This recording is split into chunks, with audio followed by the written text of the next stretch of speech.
युवा अवस्था भी हमारे जीवन का कितना सुंदर काल होता है ना।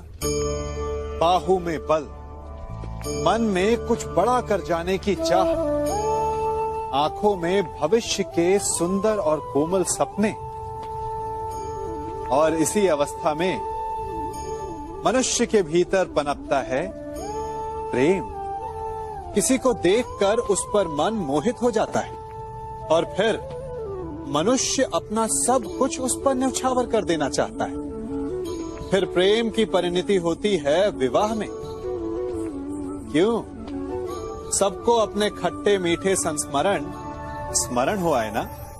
परंतु यहीं से अधिकतर माता पिता और संतान के मध्य विचारों का विरोध प्रारंभ हो जाता है।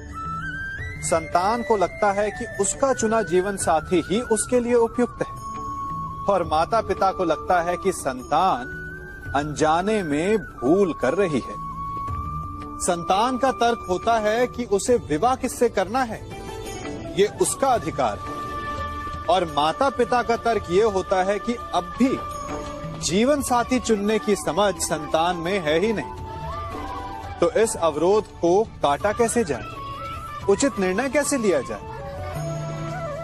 इसका एक ही मार्ग है, अपने उत्तरदायित्व का भान और अपनों से बड़ों के मापदंडों का भान। विवाह करने से पूर्व ये जान लेना आवश्यक है कि विवाह केवल अपने प्रेम को पाने का मार्ग नहीं है, अपितु विवाह से जीवन का एक नया द्वार भी खुलता है। और हर नए जीवन के साथ नए उत्तरदायित्व भी होते हैं।